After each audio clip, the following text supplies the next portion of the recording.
Silvia Camps nace en Barcelona en 1941, se doctora en filosofía en 1975, actualmente es catedrática emérita de Filosofía Moral y Política de la Universidad Autónoma de Barcelona, consejera permanente de Estado e integrante de comités éticos y bioéticos de España.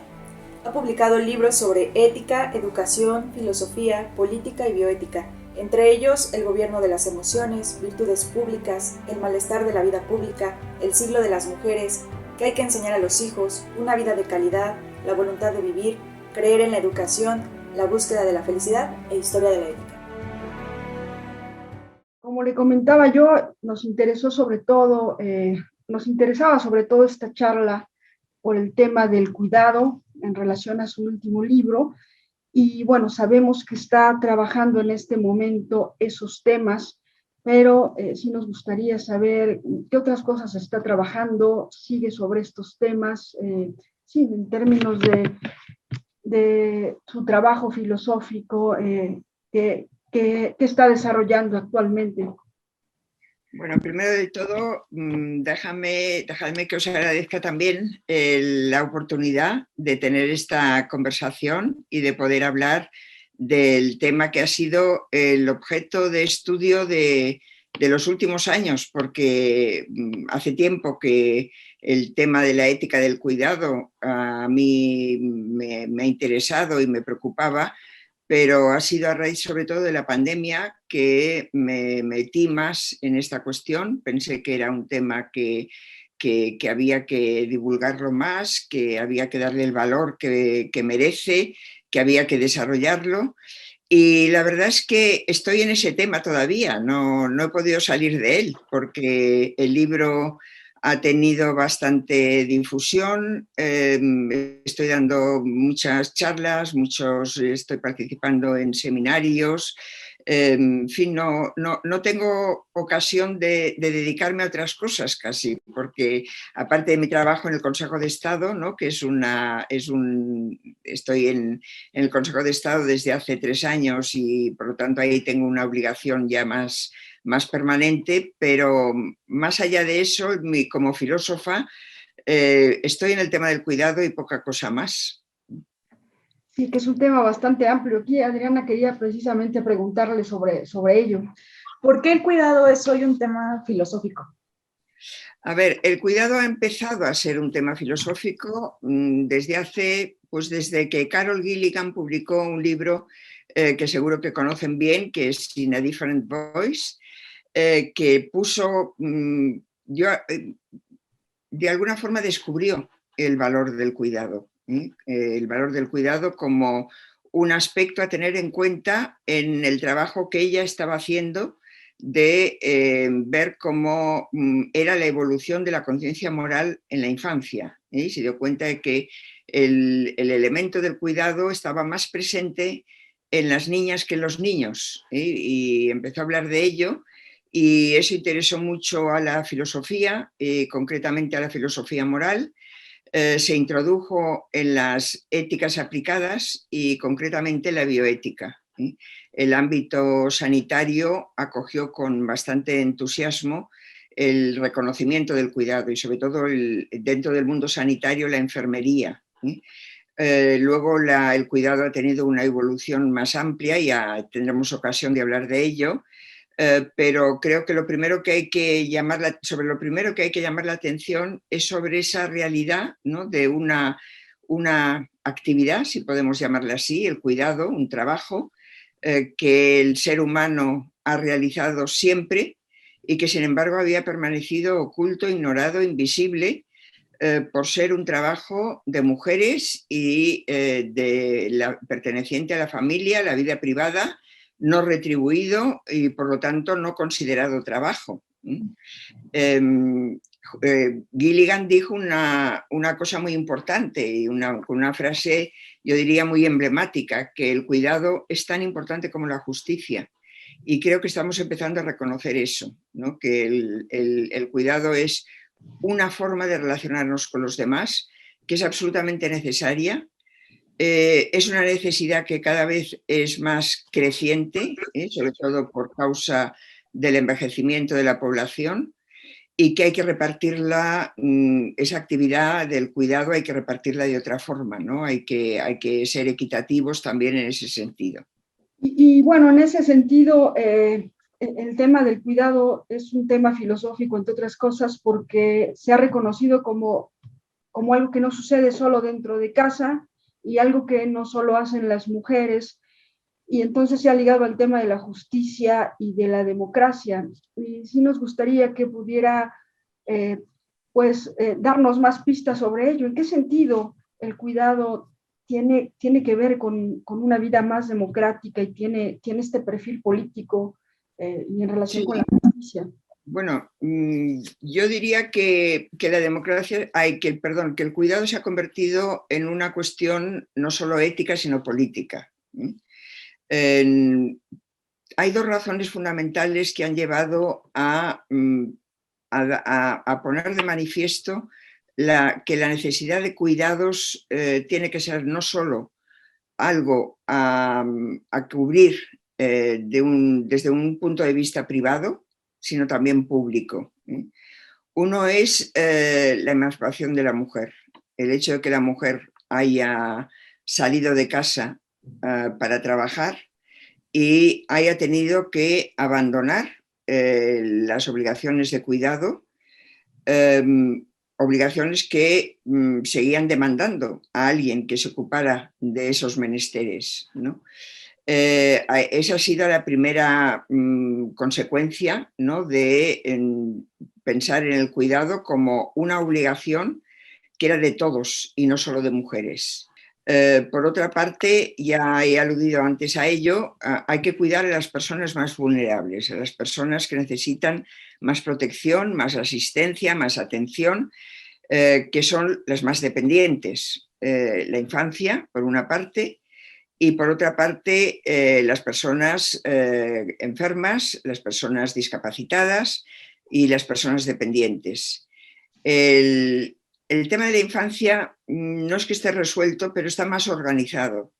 El tema de la vejez no está nada organizado. El fenómeno de la vejez, el envejecimiento de la población, es un fenómeno que se nos ha venido encima, no nos hemos dado cuenta y hemos improvisado mucho en la forma de atender el envejecimiento.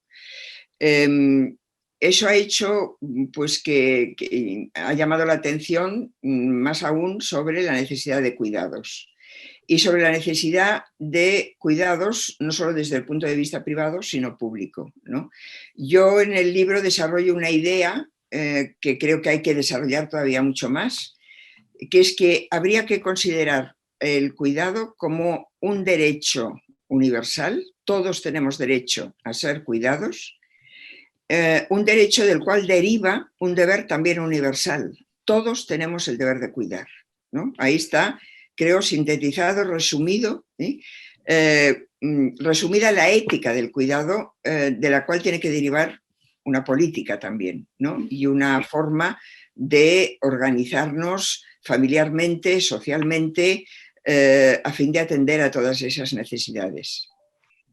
¿Cómo podríamos llegar a esta idea del cuidado como un derecho, como un deber de todos, y disociarlo a su vez de esta idea tan femenina que se tiene del mismo?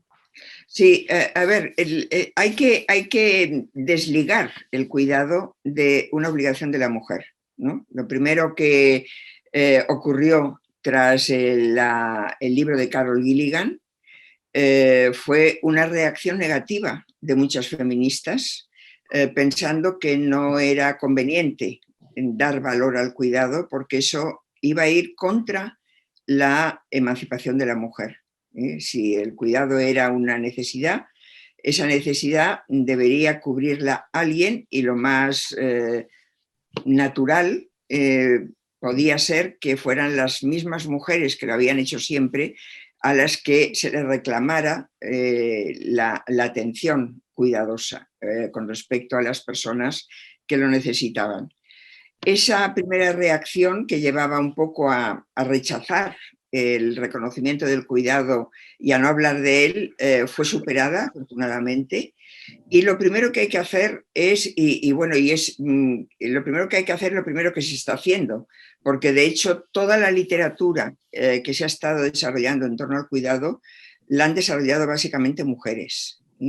Es una cuestión muy feminista la del cuidado todavía, en cuanto a desarrollo teórico, pero para decir que hay que repartirlo. Nadie tiene que estar dispensado de cuidar a los demás.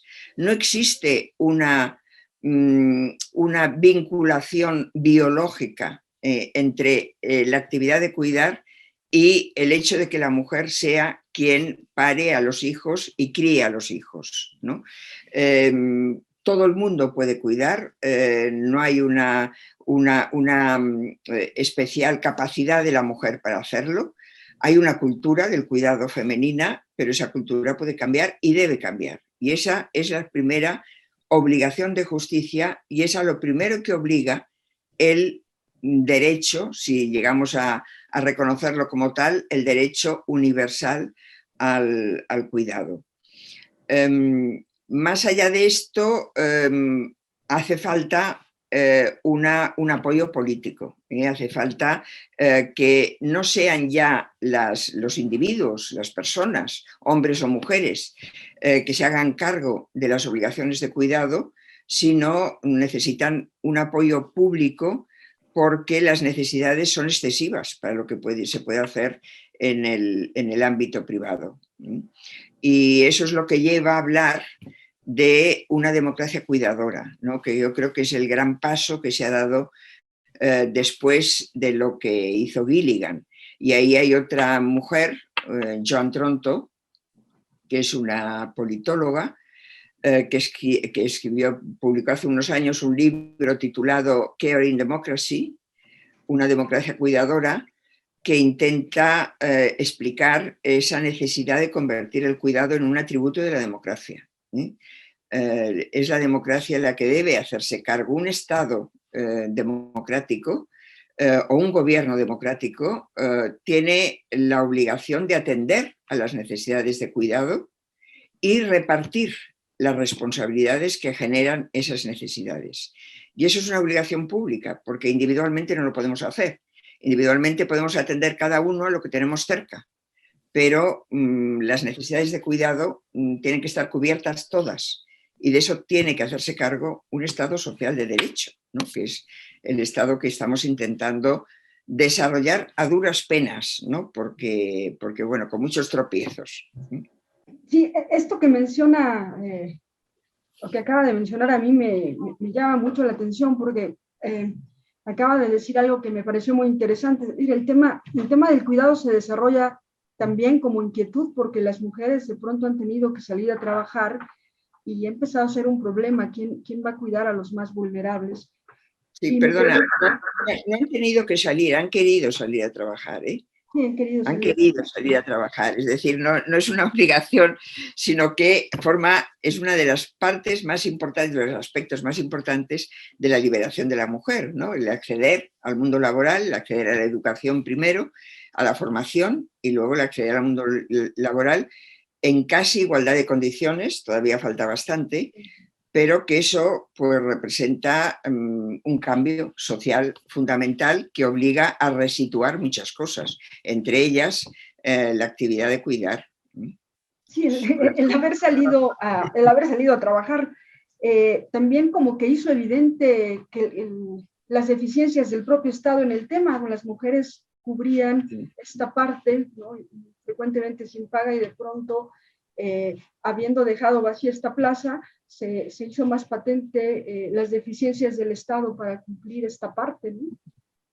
Sí, y bueno, y por eso las medidas que hay que tomar para que esa distribución de la tarea de cuidar sea más equitativa, no son medidas solo de aportación por parte de las administraciones públicas de, por ejemplo, una cartera de servicios, ¿no? que ayuden a complementar lo que las familias no pueden hacer, sino facilidades no solo a la mujer, sino a los hombres o mujeres que tengan que dedicarse a cuidar a sus allegados, a sus familiares cuando lo necesiten, y que medidas, por ejemplo, como la conciliación de la vida laboral y la vida familiar, ¿no? Que es algo que hemos empezado a introducir en las políticas públicas desde hace, por lo menos en España, relativamente poco. Y supongo que en México más o menos lo mismo, ¿no? Hay países más avanzados, los países del norte de Europa, pues esto lo tienen ya bastante controlado y bastante asumido, pero en España las políticas de conciliación todavía dejan mucho que desear. Con la pandemia hemos visto también que esta necesidad se puede agravar mucho, ¿no? Cuando estuvimos todos confinados y la familia tuvo que hacerse cargo ya no solo de las personas más enfermas, mayores, sino también de los niños que dejaron de ir a la escuela. Y durante un tiempo pues estuvieron los padres y sobre todo las madres ocupándose de la instrucción de los hijos, de la educación, pero en el sentido escolar de la palabra, ¿no?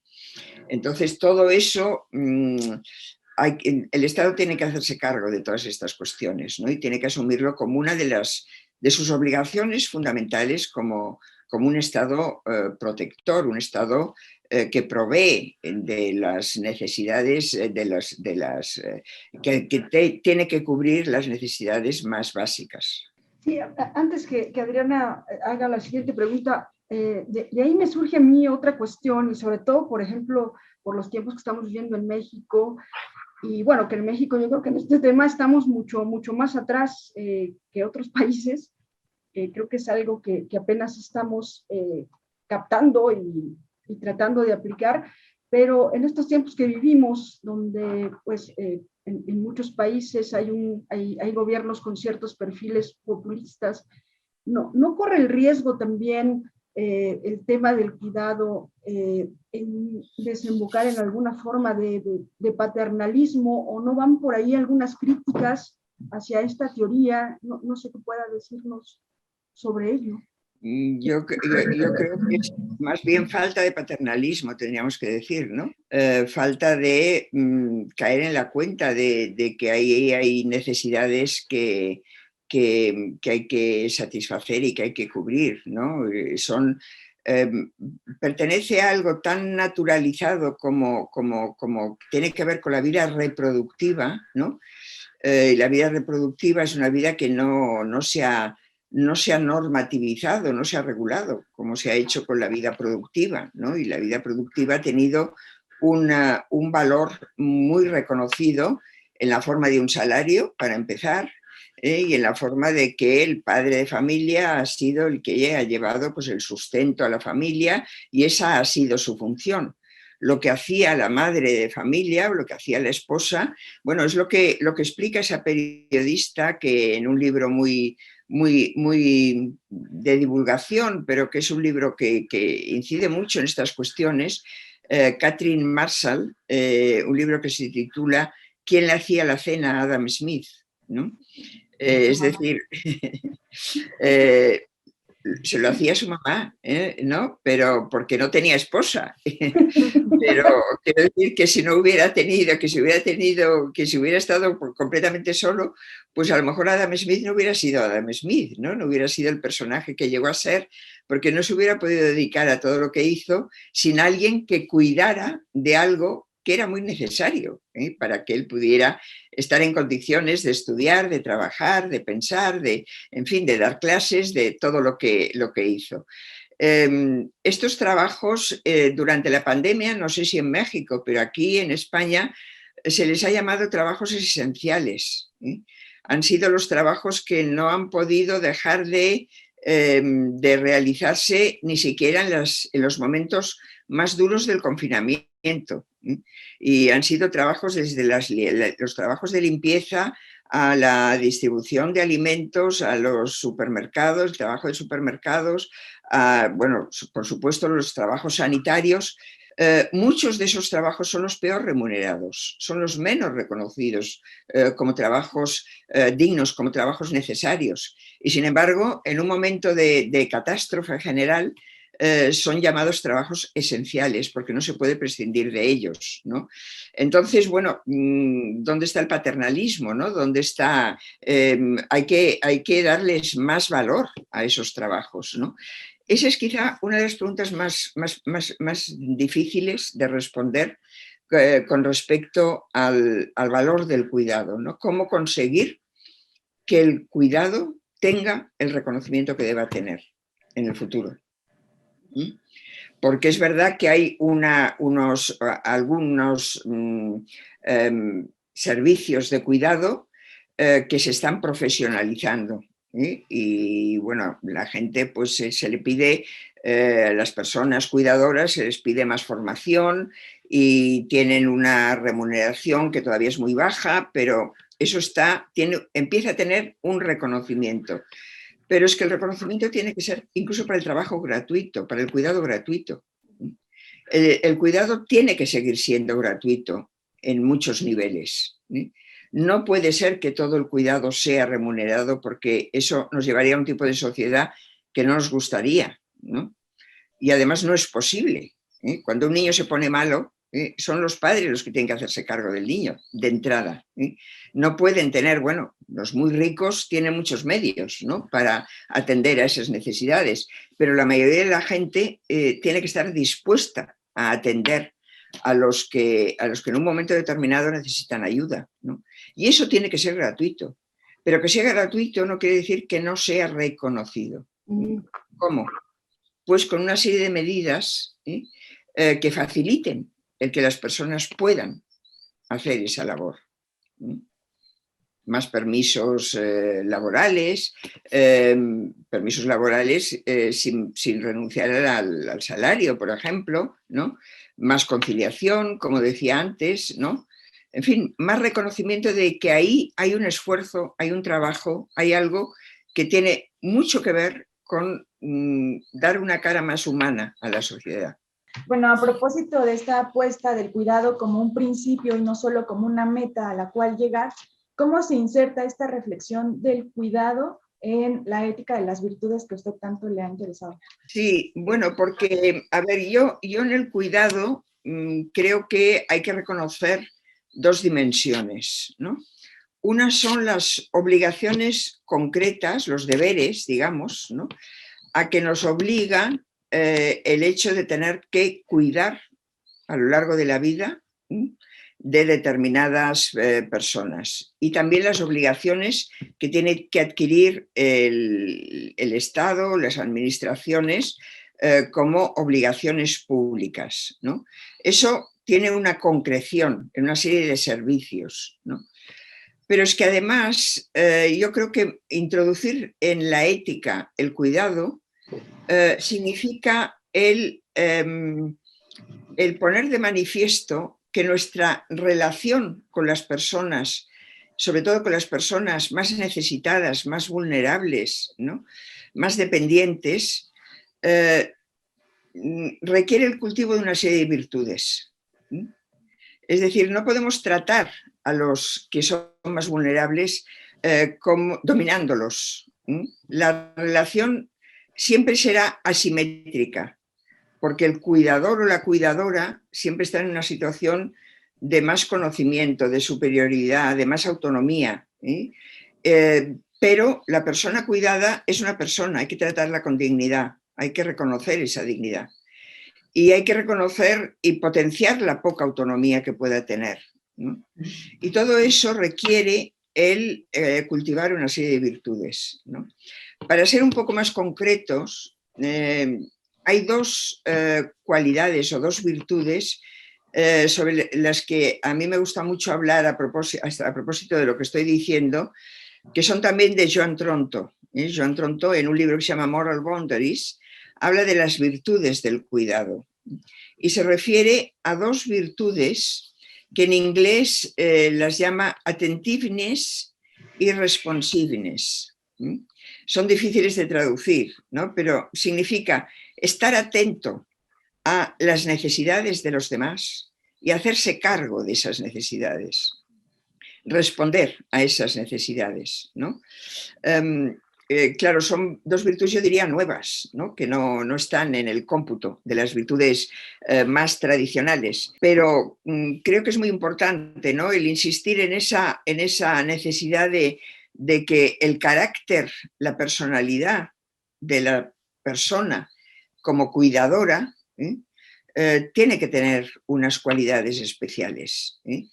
Y esas dos cualidades que quizá se funden las dos en una virtud que es muy clásica y muy antigua, que es la del respeto al otro, es fundamental, ¿no? Muchas veces cuando hablamos del cuidado hablamos de solidaridad, ¿no? Bueno, solidaridad también, ¿no? Pero sobre todo respeto, yo he dicho muchas veces en el sentido etimológico de la palabra respetar, que viene del latín respicere, que significa volver a mirar. Es decir, detenerse en la mirada a la persona que requiere cuidados. A veces ese detenerse en la mirada es simplemente acompañarla. No es hacer nada expresamente, sino simplemente es compañía, ¿no? Que es lo que muchas veces se echa en falta en sociedades que, por ejemplo, se han dado cuenta de que mucha gente está muy sola y enferma sola y muere sola. Y bueno, en el Reino Unido han creado un ministerio de la soledad, porque se han dado cuenta de que es un rasgo de las sociedades actuales muy poco atendido. Durante el confinamiento, no sé si en México, pero aquí uno de los grandes problemas y vergüenzas de lo que ocurrió fue cómo fueron tratadas muchas personas mayores en las residencias, ¿no? Confinadas en sus habitaciones, encerradas en sus habitaciones durante meses, para no contagiar a nadie ni ser contagiadas, ¿no? Bien, todo eso requiere un cambio en la manera de relacionarnos con los demás, ¿no? No solo el proyectar los cuidados en una serie de servicios, como decía, sino en una relación más solícita con los otros, ¿no? Y eso yo creo que debería ser una cualidad de las personas en todos los ámbitos, en todos los ámbitos profesionales, en los sanitarios, por supuesto, en la vida familiar, por supuesto, en la docencia también, ¿no? Pero también, ¿por qué no?, en la arquitectura, por ejemplo, ¿no? El arquitecto, cuando piensa en construir en urbanizar una ciudad, debe pensar en la ciudad más amable para aquellas personas que necesitan más atenciones, ¿no? O, qué sé yo, los mismos, la ingeniería, la economía. Bueno, hoy existe un fenómeno que es el de las ciudades que cuidan, ¿no? Ciudades que asumen como una de sus funciones políticas el convertirse en ciudades que tienen esa dimensión del cuidado como una dimensión especialmente potenciada, ¿no? Y bueno, y eso tiene que implicar a muchas profesiones, no solo al político, no solo al sanitario, no solo al asistente social, sino a muchas profesiones, porque todas las que tienen que ver con las relaciones humanas tienen que ver con el cuidado.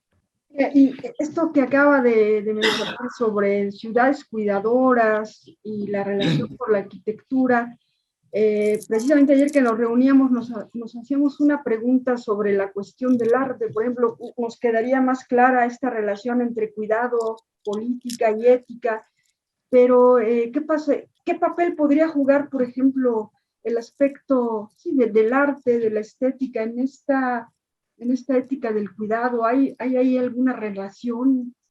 Pues seguramente sí.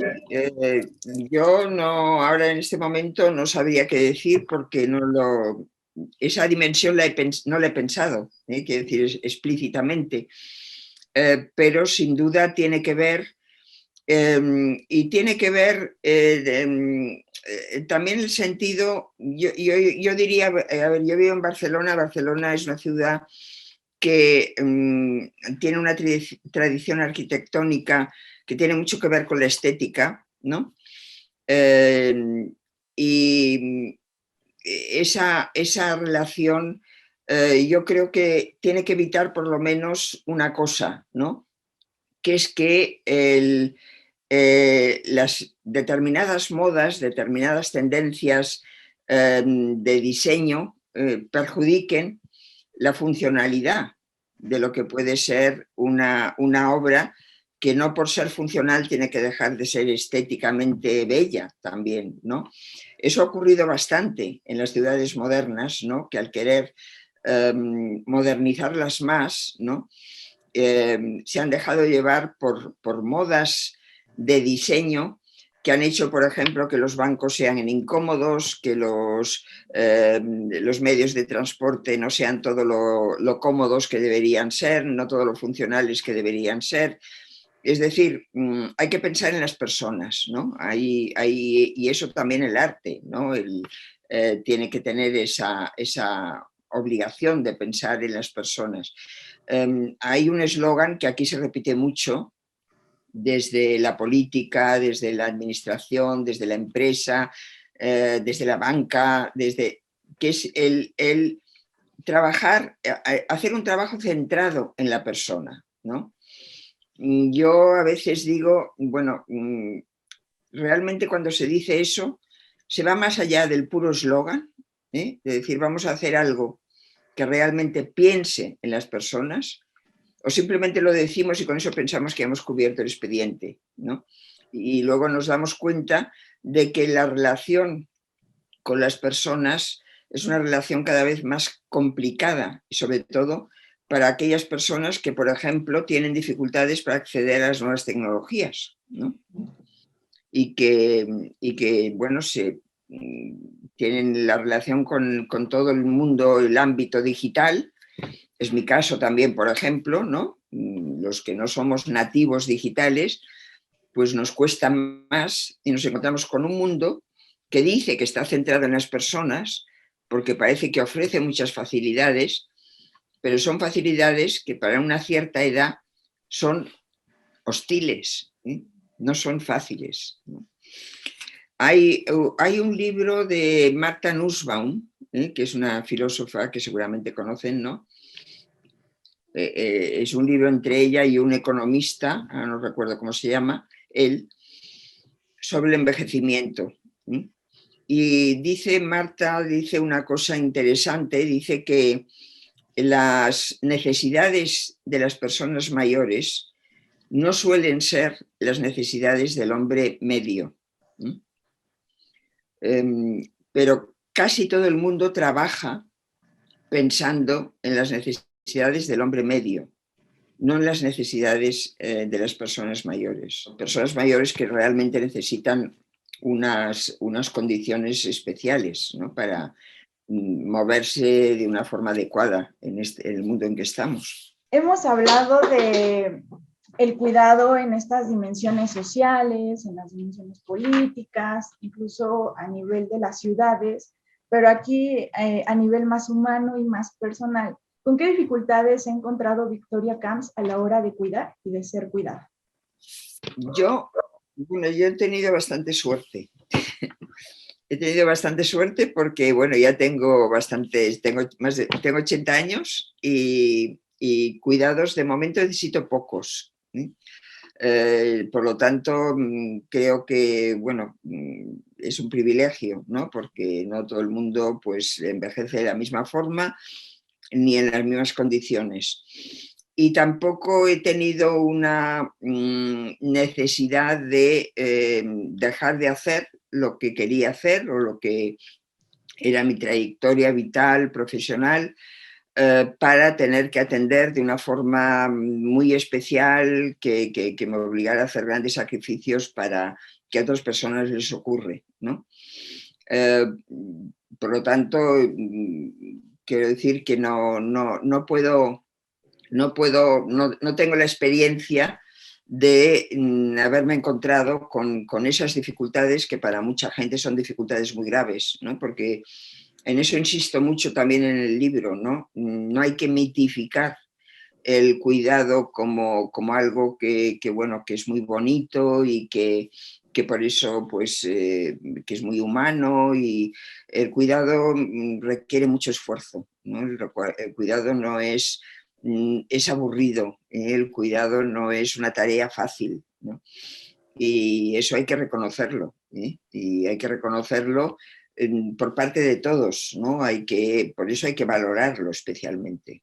Yo tendría una cuestión que volvería más hacia, sí, hacia problematizar filosóficamente el cuidado. Se ha hablado mucho hasta ahora de vulnerabilidad, es decir, el cuidado tendría que ver con esta dimensión de responsabilidad, de volver a mirar sobre todo a los vulnerables, aquellos que necesitan de los otros. Y yo me pregunto, sí hay una tradición en filosofía, ¿no? Yo pensaría en los estoicos de revalorar por ejemplo, la vejez, y de mirar al vulnerable, pero no sé si es solo impresión mía o usted, no sé qué podría decirnos de ello. Como que la propia filosofía también ha dejado el tema de la vulnerabilidad, quizá no a últimas fechas, pero si vemos la historia de la filosofía en Occidente, el tema de la vulnerabilidad, de necesitar de los otros, lo ha dejado un poco de lado, ¿no? Y se ha privilegiado sobre todo la visión de la autonomía de este hombre que lo puede en gran medida todo, no sé. Sí, es verdad, y además la referencia a los estoicos es muy acertada, porque quizás es la única corriente filosófica que realmente se enfrenta a las miserias humanas, ¿no? Y lo hace sin miedo a tratar un tema para el que finalmente lo único que tenemos es reconocer esa contingencia, ¿no? y aceptarla, ¿eh? Y de ahí pues la resignación estoica y el hacernos casi insensibles, como la única forma de superar todas las adversidades. Pero realmente los estoicos, y a veces he dicho, y a lo mejor no sé si es muy afortunado, pero hoy que la filosofía está siendo sustituida por la autoayuda, ¿no? Los libros de filosofía desaparecen de las librerías y lo que hay son muchos libros de autoayuda, porque la gente lo que quiere son fórmulas, son soluciones. Bueno, el estoicismo fue una autoayuda mucho más digna, por supuesto, ¿no? Y mucho más profunda y mucho más, en fin, más elaborada, ¿no? Que los libros de autoayuda de hoy, pero se enfrentaban a esos problemas a los que se enfrenta también la autoayuda, ¿no?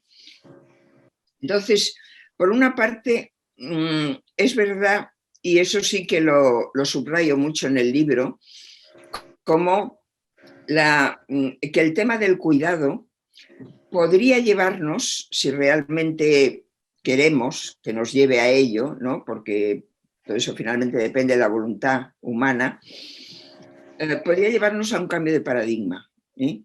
Que es el de vernos como más interdependientes de lo que nos hemos visto hasta ahora.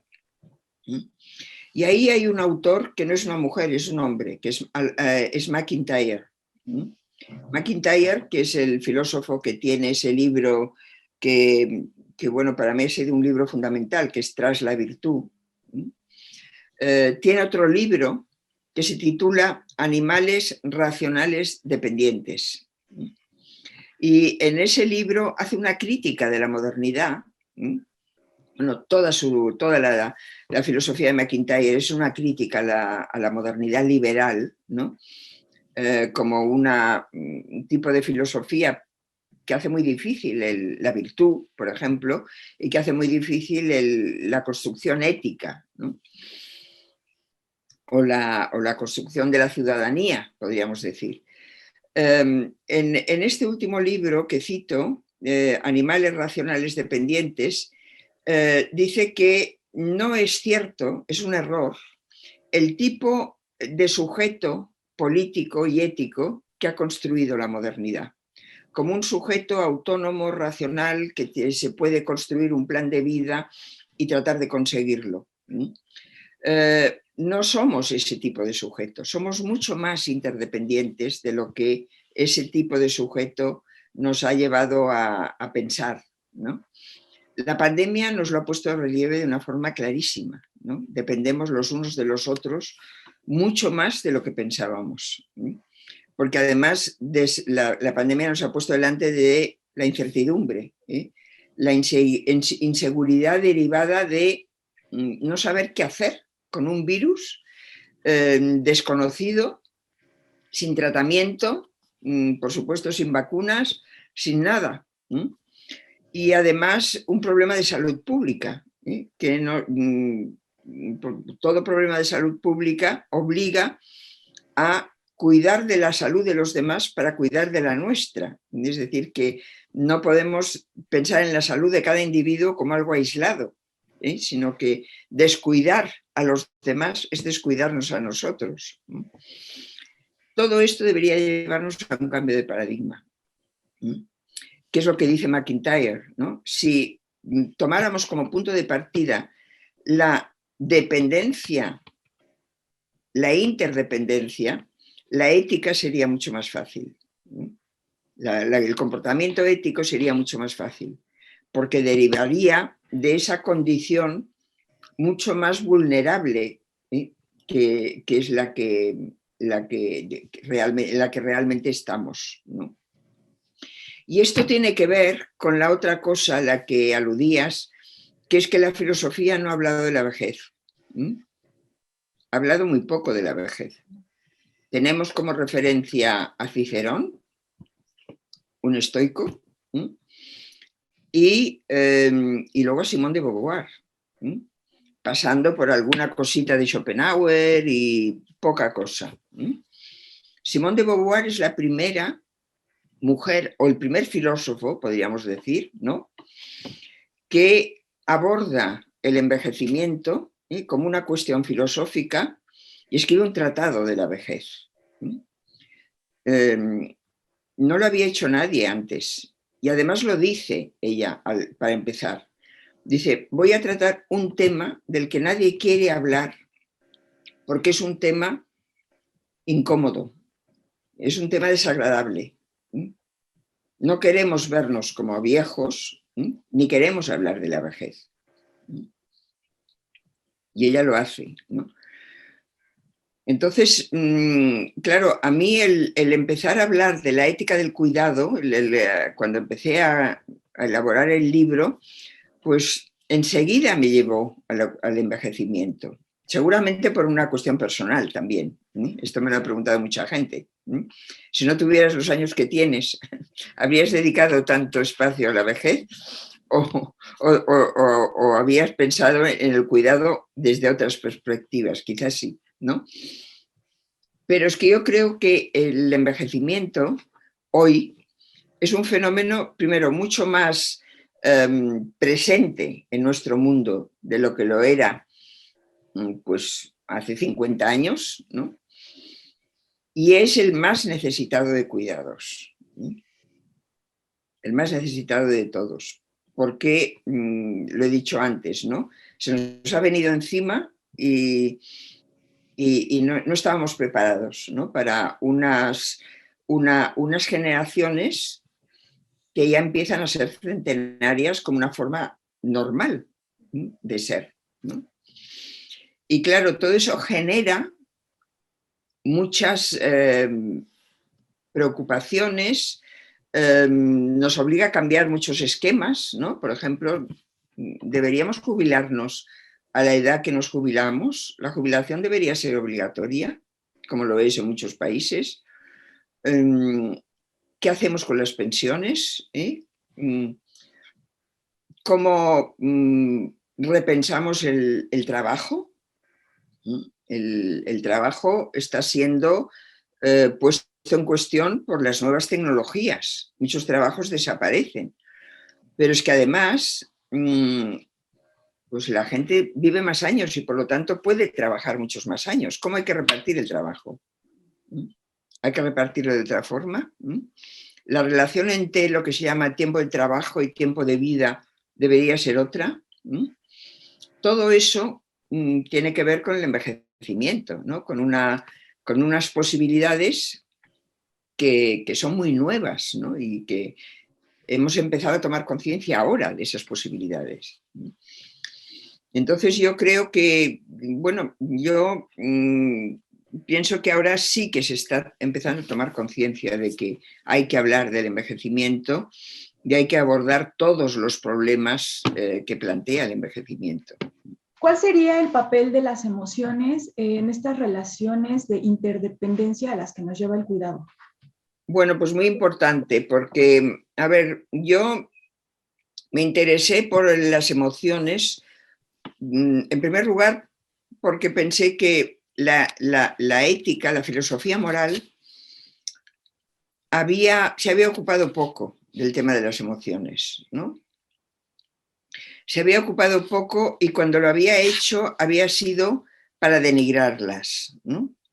O sea, toda la cuestión de la inteligencia emocional, ¿no? Que hoy está tan en boga y, en fin, que la importancia que se está dando a los sentimientos, que a veces es excesiva, ¿no?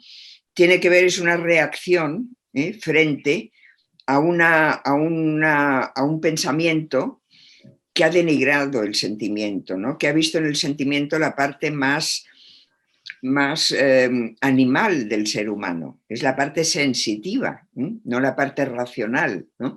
Y esa dicotomía entre lo racional y lo sensitivo se ha visto como una dicotomía excesiva, ¿no? Muy separada, cuando de hecho lo que quiere poner de relieve la inteligencia emocional es que la razón es emocional también, ¿no? Hay un continuo entre ambas cosas. Entonces yo lo primero que me preguntaba cuando escribí El gobierno de las emociones es ¿cuál es el espacio de las emociones en la ética? ¿Cuál debe ser? Porque si no hay emociones, no hay comportamiento moral. Fijaros en la palabra, una palabra que a mí me gusta mucho utilizar, que es cuando decimos que una persona está desmoralizada. Es que le falta pasión por las cosas. Le falta ánimos para hacer cualquier cosa, ¿no? Le falta moral. Pero claro, le falta moral en un sentido que también es importante. Es decir, si no hay pasión, no actuamos. Y eso muy pocos filósofos lo han visto muy claro. Quizá el que lo vio más claro fue Hume, cuando dijo que no es la razón la que mueve al mundo, sino los sentimientos, ¿no? Y de hecho Hume pone como base del comportamiento moral la simpatía, ¿no? La simpatía entre los humanos, ¿no? Un sentimiento. Aristóteles también lo hace, porque Aristóteles dice que las virtudes están en el alma sensitiva, no en el alma racional. Es el alma sensitiva la que cultiva la templanza, la valentía, menos la prudencia y la sabiduría, que son virtudes intelectuales y racionales. El resto de virtudes son sentimentales, podríamos decir, ¿no? Forman parte de una especie de segunda naturaleza humana que hay que cultivar. Entonces, claro, el cuidado está muy relacionado con esto, ¿no? Y lo que ve, por ejemplo, Carol Gilligan, es que cuando las niñas responden a las encuestas que les hacen Lawrence Kohlberg y ella para averiguar cómo evoluciona la conciencia moral, las niñas tienen más en cuenta la relación sentimental con la persona que sufre y la responsabilidad derivada de esa relación con la persona que sufre para resolver un dilema moral que los niños. Los niños piensan más en principios, ¿no? Y en conflictos de derechos o de deberes. O sea, tienen un razonamiento más intelectual, ¿no? Y en cambio las niñas mezclan más el sentimiento. Y por eso, dice ella, ahí lo que está presente es el cuidado, es la necesidad de cuidar, ¿no? Que es una necesidad muy emotiva, ¿no? Muy sentimental. ¿no? Por lo tanto, claro, es fundamental para el cuidado. Por eso cuando Gilligan dice el cuidado es tan importante como la justicia, de hecho está diciendo no basta un cálculo de justicia, de cómo hay que distribuir los bienes básicos. Hay que tener en cuenta también el sentimiento, hay que tener en cuenta que estamos relacionándonos con personas o incluso con animales, ¿no? Porque finalmente el cuidado se proyecta también a los animales y se proyecta a la naturaleza en general, ¿no? Porque con todos los problemas que tenemos de cambio climático, etcétera, el cuidado tiene un ámbito de proyección muy amplio, ¿no? Que va mucho más allá de las relaciones entre los humanos. En este sentido, ¿usted considera que de momento sería más pertinente y más aplicable una ética de las virtudes y no tanto esta declinación por la ética de los valores? La ética de los valores, nunca me ha gustado hablar de la ética de los valores. Ha sido mucho más moderno últimamente, ¿no? Cuando hablar de valores, porque parece que es más, es un concepto más bonito, ¿no? El de virtudes parece muy anacrónico, pero en realidad yo creo que la ética de las virtudes a lo que se contrapone, o de lo que es complemento, no se contrapone, pero es complemento, es de una ética de normas y de principios, ¿no? O de deberes, ¿no? Aristóteles no habla de deberes, habla de una manera de ser de las personas, que es lo que debe conseguir la ética, ¿no? Que las personas vayan cambiando en su carácter, en su manera de ser, ¿no? Y que se cree un ethos colectivo, individual y colectivo, que haga fácil la convivencia, ¿no? En cambio, la modernidad acerca más la ética al derecho, ¿no? Y nos habla de deberes y de normas y codifica esas normas, y establece unos principios, o una relación de derechos fundamentales, ¿no? Es importante tenerlos, ¿no? Pero, claro, lo importante es cómo llevarlos a la práctica. Y para llevarlos a la práctica hace falta que la gente, las personas, cambien, que las personas adquieran actitudes que estén relacionadas con esos principios que dicen que profesan y que están de acuerdo con ellos, ¿no? Si no, se convierten en principios vacíos, ¿no? Que están muy bien en teoría, pero que en la práctica no funcionan. Para que funcione en la práctica hay que estar dispuesto a actuar de acuerdo con ellos. Y esa disposición son virtudes, ¿no? Es un hábito. Es una virtud, es decir, la modestia, la moderación, por ejemplo, ¿no? De la que adolecemos tanto hoy. Hoy no hay, a la gente le cuesta mucho ser moderada, moderarse, ¿no? Porque todo nos lleva al despilfarro, al exceso, ¿no?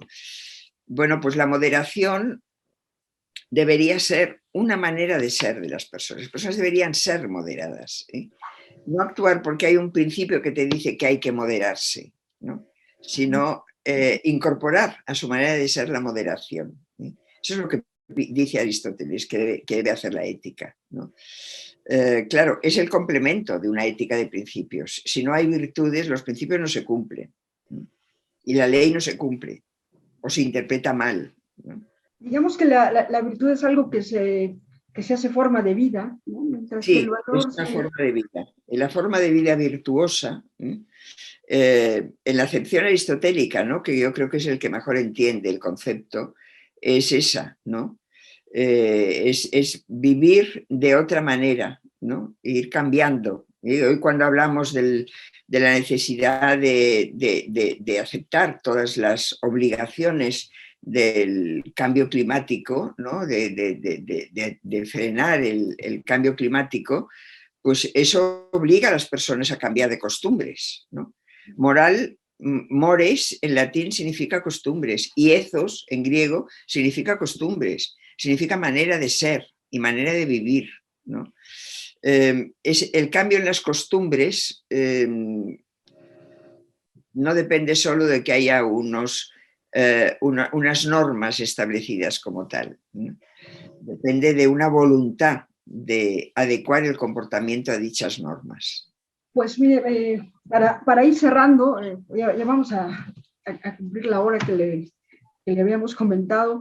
Para ir cerrando, sí nos gustaría mostrar, sobre todo a la gente que nos va a ver, a los estudiantes, el libro del que se ha estado hablando es este. Creo que no se ve, pero por ahí se ve. Tiempo de cuidados. Tiempo de cuidados. Sí. Es, pues, no sé si es el último libro que ha publicado. Es el último, sí. Bueno, sí se consigue aquí en México y pues hemos estado hablando mucho alrededor de este libro, pero si quisiéramos cerrar con una última cuestión, precisamente hablando de libros que Diana quería hacerle. ¿Algún libro o autor que Victoria Camps considere imprescindible para la formación de todo estudiante en filosofía? Pues, a ver, ahora de repente me viene a la cabeza un libro muy interesante, se llama Tiempo de Magos, que habla de, creo que son 4 o 5 filósofos. Weilenberger, ¿no? Sí, que a mí me gustó muchísimo, es uno de los libros más recientes que he leído. Y creo que, en fin, no es solo un libro para filósofos, que es una de las cualidades que tiene el libro, no es solo para filósofos, pero los filósofos lo entienden mejor, seguro, ¿no? Porque, en fin, están más habituados, porque habla de Wittgenstein y habla de Benjamin y habla de Cassirer y habla de Heidegger, entonces creo que es una visión de la filosofía y de ese momento de la filosofía muy interesante y que merece la pena, pues, que ese libro se lea. Gracias. Muchas gracias por la recomendación y también muchísimas gracias por su tiempo, por esta charla que ha sido sumamente interesante y que yo estoy segura que les va a gustar mucho y a servir mucho a los alumnos. Y pues agradecerle de verdad su tiempo. Espero que lo sea, y también pues os agradezco el que me hayáis dedicado también este tiempo, ¿no? Y que os habéis interesado por lo que hago. Muchas gracias.